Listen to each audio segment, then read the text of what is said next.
안녕하세요, 여러분. 국어의 문 5, 6월달 5주차 단어와 형태소 심화 문제 시간입니다.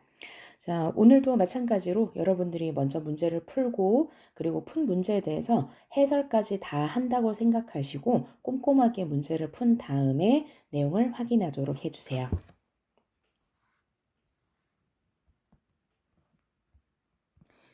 자, 다 풀었다고 생각하고 1번부터 보도록 하겠습니다. 자, 보기에 제시된 문장을 단어 단위로 나누라 라고 했는데요. 자, 단어로 나누면 언니가 서재에서 책을 읽는다. 이렇게 되겠죠. 자, 그런데 조건에 보시면 빗금을 활용해서 단어 단위로 나누라고 되어 있기도 하지만 단어의 일반적인 정의를 나타내라 라는 얘기도 하고 있습니다. 자, 여러분 단어의 일반적인 정의 정도는 꼭 외우고 있어야 되겠죠. 단어는 어떤 것입니까? 네, 홀로 쓸 수 있는 말의 가장 작은 단위죠. 자, 이렇게 해서 단어의 정의까지 다 끝났는데요. 자, 그런데 다만 여기서 추가적으로 한마디만 좀 더 보태자면 여기서 홀로 쓸 수 있다라는 게 무슨 뜻이었죠? 자, 요거는 띄어쓰기 할 수 있다라는 뜻이었죠. 자, 그렇다면 단어란 어떻게 구분을 하는 겁니까? 기본적으로는 띄어쓰기 단위로 나누는 거죠. 자, 그래서 실제로 언니가 서재에서 책을 읽는다. 이렇게 나누는 건데요. 다만 단어에서 좀 예외적으로 단어로 인정되는 게 있었죠. 그게 바로 조사였죠. 조사는 띄어쓰기 하지 않지만 앞말과 쉽게 분리되기 때문에 또 단어로 인정을 해주는 거였죠. 그렇다면 우리가 단어를 찾기 위해서는 먼저 띄어쓰기 단위로 한번 나눠주고 그런 다음에 조사를 한 번 더 나눠주면 그게 완전히 단어를 다 찾게 되는 거였겠죠. 자, 그러면 그걸 바탕으로 해서 2번도 문제를 한번 풀어봅시다. 자, 다음 문장에 나타난 단어의 수를 파악한 바로 적절하지 않은 것은 답은 5번이었죠.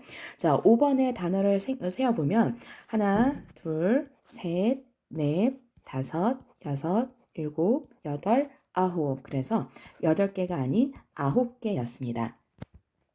자, 나머지는 전부 다 단어 수를 적절하게 파악한 게 맞습니다. 하나, 둘, 셋, 넷, 다섯, 여섯. 하나, 둘, 셋, 넷, 다섯, 여섯. 하나, 둘, 셋, 넷, 다섯, 여섯, 일곱. 하나, 둘, 셋, 넷, 다섯, 여섯, 일곱. 이렇게 해서 단어 개수는 전부 다 맞는 거였네요. 자, 3번도 보도록 합시다. 보기에 밑줄 친 요소가 단어에 해당하는 이유로 적절한 것은 자, 지금 3번에 있는 보기에서 밑줄 친 단어들은 전부 다 조사입니다. 자, 그렇다면 조사가 왜 단어에 해당하냐? 거기에 대해서는 아까 잠깐 언급을 했었죠. 홀로 쓸 수 있는 말과 쉽게 분리되기 때문이다라고 했었죠. 그래서 답은 3번으로 어렵지 않게 찾아낼 수 있습니다. 나머지가 왜 틀렸는지에 대해서도 설명을 할 수 있어야 되겠죠. 자, 1번 보시면 문장 내에서 독립적으로 쓸 수 있다라고 했는데요. 자, 독립적으로 쓰이는 것은 무엇을 가리키나요? 독립언을 가리키는 거죠. 그리고 독립적으로 쓰인다는 것은 문법적 관계를 맺지 않는다는 뜻이었습니다. 그런데 조사는 그렇지 않기 때문에 1번은 틀린 설명이었고요. 2번에서는 문법적인 의미가 아닌 실질적인 의미를 가진다라고 했는데요. 실질적인 의미를 가지고 있지 않습니다. 문법적인 의미만 가지고 있죠. 그래서 2번도 틀렸고요. 4번 더 쪼개더라도 단어로 가지고 있던 의미가 남아있기 때문이다라고 했는데 더 쪼갤 경우에는 단어로 가지고 있던 의미가 남아있지 않습니다. 그래서 4번도 틀렸네요. 5번 다른 품사에 해당하는 단어 없이 해당 요소끼리 모여서 완성된 문장을 이룰 수 있다. 얘들끼리만 모여서 완성된 문장을 이룰 수는 없었습니다. 그래서 5번도 틀렸네요. 4번으로 가볼게요. 형태소에 대한 설명으로 적절한 것은 자, 답은 1번이죠. 형태소의 정의 자체가 뜻을 가진 가장 작은 말의 단위였죠. 자, 나머지가 왜 틀렸는지 보도록 합시다. 자, 2번에 보시면 홀로 쓸 수 있는지에 따라서 자립 형태소와 형식 형태소로 나눌 수 있다라고 했는데 여러분, 자립성 유무에 따라서 나누는 것은 자립 형태소와 의존 형태소겠죠. 그래서 2번은 틀렸고요. 3번 구체적인 대상이나 동작과 같은 의미를 나타내는 실질 형태소는 모두 단어에 해당한다라고 했는데요. 자, 지금 구체적인 대상이나 동작과 같은 의미를 나타내는 게 실질 형태소가 맞지만요. 실질 형태소가 모두 단어가 되는 것은 아닙니다. 실질 형태소이면서 의존 형태소인 게 있죠. 다시 말하면 단어가 될 수 없는 게 있죠. 그게 바로 무엇입니까? 용언의 어간이죠. 예를 들면 달리다의 달리라든지 또는 먹다의 먹이라든지 이런 애들은 혼자서는 쓸 수 없는 의존 형태소이지만 실질적인 의미를 갖고 있기 때문에 실질 형태소였습니다. 자, 4번 보시면 문법적인 기능을 하는 형태소는 모두 붙임표를 붙여서 나타내야 된다라고 했는데 이것도 역시 틀렸죠. 왜냐하면 조사의 경우에는 예외입니다. 왜냐하면 조사는 문법적인 기능을 하지만 단어이기 때문에 붙임표를 붙이지 않는 거였죠. 자, 5번 보시면 의존 형태소는 의존 형태소끼리 결합해야만 하나의 단어가 될 수 있다라고 했는데 그렇지 않습니다. 의존 형태소와 자립 형태소가 결합해서 하나의 단어가 되는 경우도 있죠. 자, 그 예가 무엇인지 학생들한테 얘기 물어봤었는데요. 근데 이런 경우가 많았습니다. 예를 들면 사과가 이런 경우에는 의존 형태소가 자립 형태소랑 결합했다라는 거예요. 하지만 문제는 이 경우에는 하나의 단어가 될 수 있다라는 이 부분에 어긋나죠. 요 전체가 하나의 단어는 아니기 때문인데요. 자, 그렇다면 의존 형태소와 자립 형태소가 결합해서 하나의 단어가 되는 사례는 어떤 게 있을까요? 예를 들면 이런 게 있겠죠. 헛소문 같은 게 있겠죠. 그래서 소문이라는 자립 형태소에 헛이라는 의존 형태소가 붙어서 하나의 단어를 이루게 됩니다. 그래서 어근과 접사가 결합한 사례가 바로 5번의 발례가 되겠죠. 자, 5번은 간단하게 답만 체크하고 넘어가도록 할게요. 자, 여기서 답은 몇 번일까요? 네, 5번이죠. 그래서 단어로 나누었을 때는 조사와 그리고 띄어쓰기 단위로 나뉘어져 있는 것들을 다 열거를 하시면 되고요. 형태소는 거기에서 더 나누면 됩니다.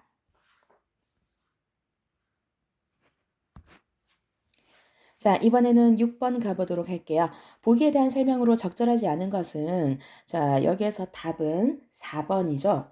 자, 나머지는 다 맞는 설명인데요. 자, 여기서 끼는 홀로 쓸 수 없는 하나의 형태소다라고 하면서 뭐뭐 다와 결합해야만 쓸 수 있다라고 했는데요. 자, 꼭 뭐뭐 다와 결합해야만 쓸 수 있는 것이 아니기도 하지만 여기서는 근본적으로 뭐가 더 틀렸냐. 자, 여러분. 자, 물 한 개가 가득 낀다 해서 낀다를 활용을 해보면 어떻게 활용이 될까요? 낀다, 끼고, 끼면, 끼어서. 자, 여기서 어간이 어디까지입니까? 끼까지가 하나의 어간이죠. 자, 그렇다면 낀다는 여기에 이 어간인 끼에다가 받침 니은, 현재 시제를 만들어주는 받침 니은이 결합된 거겠네요. 그렇다면 끼는 홀로 쓸 수 없는 하나의 형태소다. 애초에 하나의 형태소도 아니었던 거겠네요. 형태소가 두 개가 결합한 거였으니까요. 그래서 4번이 틀린 설명이었습니다. 자, 7번 가볼게요. 7번의 답은 몇 번이죠? 5번입니다. 자, 여기에서는 의로라는 이 조사는 하나로 붙여야만 하겠죠. 그래서 5번이 답이었습니다. 자, 8번 가보도록 할게요. 문장에 나타난 형태소 개수를 파악한 바로 적절하지 않은 것은 답은 4번이었죠. 자, 요거 형태소 한번 분석을 해볼게요. 장미, 꽃이 활짝 피었다 라고 해서 총 7개가 됩니다. 그래서 틀린 거였고요. 자, 나머지는 또 다 맞기는 하지만 어떻게 형태소 구분되는지 한번 확인을 해보도록 할게요. 감, 나무, 가, 크다. 손등을 만지다. 자, 만지다는 어간이 만지까지죠. 만지다, 만지고, 만지면, 만지지만 이렇게 활용이 되겠죠. 그래서 만지까지가 하나의 형태소고요. 다가 하나의 형태소였습니다. 그리고 3번 아이가 학교에서 나오다. 5번 오빠가 김밥을 먹다 해서 나머지는 전부 다 개수가 맞았습니다. 자, 9번으로 가볼게요. 9번은 나머지는 다 맞는데요. 4번이 틀린 설명이죠. 그래서 4번이 답이었고요. 자, 여기에서 풋은 접사이기 때문에 의존 형태소이면서 실질 형태소가 아니라 형식 형태소인 거죠. 그래서 답이 4번이었습니다. 자, 10번의 답은 2번이었습니다. 자, 나머지는 전부 다 의존 형태소인데요. 2번의 경우에만 자립 형태소였고요. 자, 또 다른 방식으로 구분하는 것도 가능합니다. 나머지는 모두 다 형식 형태소이지만 2번만 실질 형태소이다. 이렇게 구분하는 것도 가능합니다. 자, 11번은 간단하게 답만 불러볼까요? 네, 답은 3번이었고요. 자, 12번 다음 중 실질 형태소와 형식 형태소가 모두 나타나는 예로 적절하지 않은 것은 답은 4번이었습니다. 4번에서는 비옷은 비와 옷으로 나뉘는데요. 둘 다 실질 형태소이기 때문에 실질과 형식이 모두 나타나는 예라고 할 수는 없겠네요. 자, 나머지는 그러면 어떻게 되는지 한번 보도록 할게요. 자, 1번에서는 검, 붉, 은 이렇게 세 개의 형태소로 나뉘는데요. 처음에 나오는 검과 붉은 실질 형태소, 은은 그 형식 형태소 이렇게 나뉘겠네요. 그래서 모두 나타나는 게 맞았고요. 2번이 조금 어렵습니다. 자, 지리겨서의 기본형이 뭔지부터 생각을 해야 돼요. 자, 요거는 지리겨다 아니잖아요. 지리기다잖아요. 그렇다면 형태소 분석은 이렇게 되겠죠. 먼저 접사인 짓과 그리고 용언의 어간인 이기와 그리고 뒤에 나오는 어서가 결합해서 요 두 개가 결합하니까 겨가 되는 것뿐이지 사실은 이렇게 기와 어로 나뉠 수 있다는 것을 파악하는 게 중요합니다. 자, 그렇다면 여기에서 각각이 무슨 형태소인지 확인 한번 해봅시다. 자, 첫 번째 짓은 접사이기 때문에 형식 형태소고요. 이기는 어간이기 때문에 실질 형태소고요. 어서는 어미이기 때문에 형식 형태소였습니다. 그래서 역시 실질과 형식이 모두 나타났네요. 3번, 5번은 쉽죠. 자, 별은 실질, 이다는 형식. 그래서 둘 다 있고요. 결정은 실질, 애는 형식. 그래서 역시 둘 다 있었습니다. 자, 13번의 답은 5번이었습니다. 나머지는 전부 다 의존 형태소이지만 5번만은 자립 형태소였죠. 자, 14번의 답은 2번이었죠. 요거는 그냥 답만 풀고 넘어가면 되겠습니다.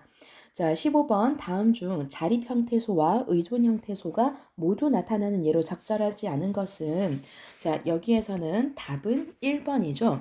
자, 이 헛디디면은 헛디디며 이렇게 나뉘는데 이 셋이 모두 다 의존 형태소겠죠. 그래서 자립과 의존이 둘 다 나타나는 예가 아니게 됐습니다. 자, 나머지는 어떻게 나뉘는지 한번 확인을 해볼게요.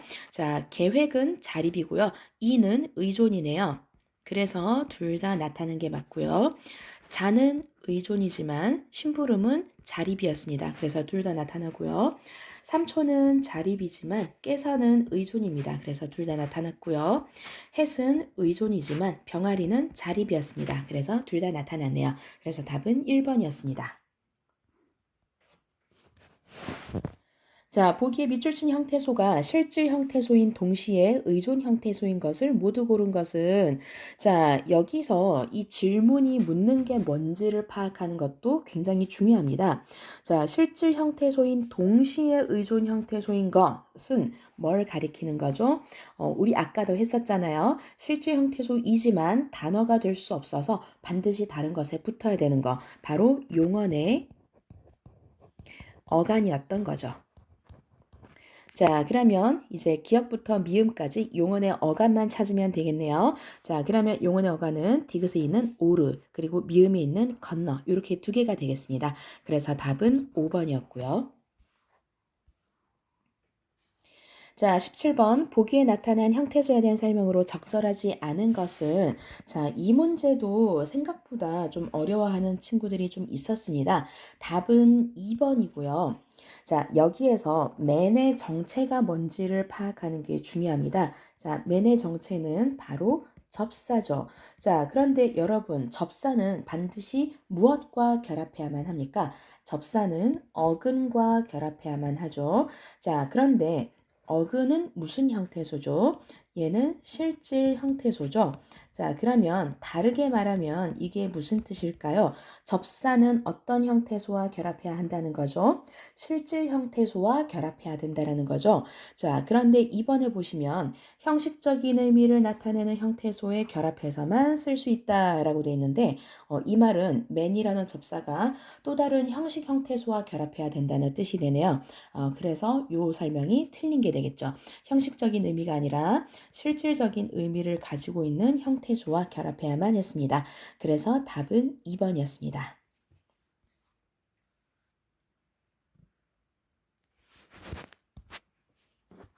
자, 18번으로 가보도록 할게요. 자, 보기에 밑줄 친 형태소를 비교한 바로 적절하지 않은 것은, 자, 답은 5번이죠. 자, 이 문제가 그렇게 어렵지는 않은데, 여러분들이 어떤 경우에 이 문제를 못 풀었냐면, 보기에 있는 이 문장들을 확인하지 않고 선지에 있는 단어들만 가지고 풀려고 하면은 문제가 안 풀릴 수밖에 없어요. 왜냐면 이 선지만 보면 5번의 디귿의 도가 보조사 도처럼 보이잖아요. 자, 하지만 보기에서 이 도를 찾아보면 디귿의 도는 30도의 도입니다. 그래서 이 도는 단위를 나타내는 의존명사였던 거죠.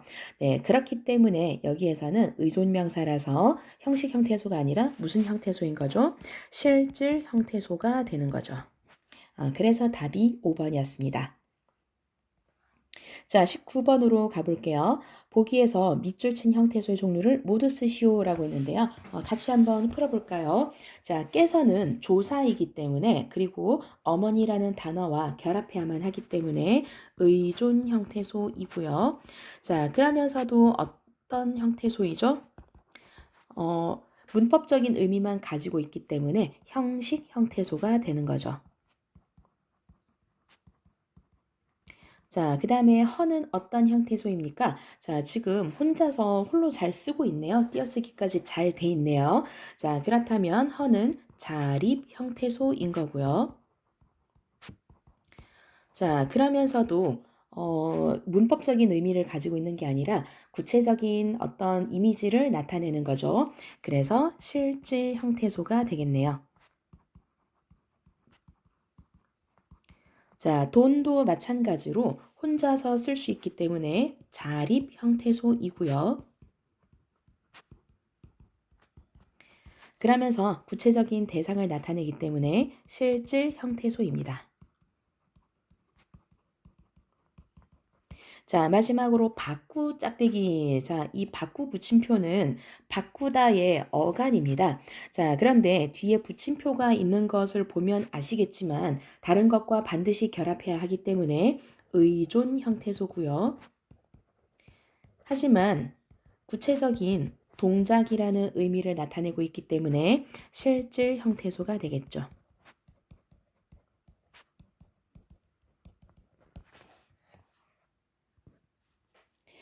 자, 20번으로 가보겠습니다. 자, 이번에는 형태소를 분석할 때 붙임표까지 반드시 붙여서 형태소를 분석을 해줘야 되는데요. 그래서 하나하나 나열을 해가면서 써보도록 합시다. 자, 먼저 연기가 하늘 위로 치솟다에서 형태소 분석을 하면 첫 번째는 연기, 두 번째는 가, 세 번째는 하늘, 그 다음은 위, 그 다음은 로. 자, 그 다음이 중요한데요. 치솟다에서 치는 접사죠. 그렇기 때문에 치 뒤에 붙임표를 꼭 붙여야 됩니다. 자, 그 다음이 문제인데요. 자, 솟다에서 솟은 일단은 솟과 다를 구분을 해야 되겠죠. 왜냐하면 용언의 어간이니까요. 자, 그런데 간혹 어떤 친구들이 솟 앞에도 붙임표를 붙여야 된다라고 생각하는 친구들이 있더라고요. 왜냐하면 치솟다처럼 치가 붙어 있으니까 라고 생각하는데 여러분 접사는 반드시 다른 것과 붙어야 되지만 솟다라는 원래 이 용어는 반드시 앞에 접사가 꼭 붙어야만 하는 것은 아닙니다. 그래서 솟다, 솟아, 솟고, 솟지만 이렇게 그 자체로만 쓸 수도 있습니다. 그렇기 때문에 이 솟의 앞부분에는 붙임표를 붙이지 않는 거죠. 그래서 솟은 뒤쪽에만 붙임표를 붙입니다. 마지막은 짝대기 다 해서 붙임표를 앞에다가 붙이죠. 자, 그러면 이렇게 분석된 이 형태소를 바탕으로 해서 이제 각각 어떤 형태소인지 그 분류를 한번 해보도록 할게요. 자, 먼저 첫 번째 자립 형태소와 의존 형태소를 구분을 해봅시다. 자립 형태소는 연기, 하늘, 위가 되겠고요. 의존 형태소는 가, 로, 치 짝대기, 소 짝대기, 짝대기다 이렇게 나뉩니다. 자, 이번에는 실질 형태소와 형식 형태소로도 나누어 볼게요. 자, 실질 형태소는 연기, 하늘, 위, 솥이 되겠고요. 형식 형태소는 가, 로, 치 짝대기, 짝대기다. 이렇게 되겠네요.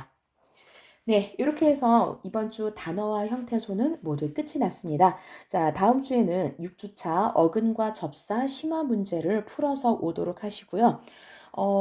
다음 주에는 이 형태소, 단어와 형태소에 대해서 또 테스트를 칠 거니까 테스트 열심히 공부를 해서 오도록 해주세요. 자, 이제 총괄 테스트가 얼마 남지 않았습니다.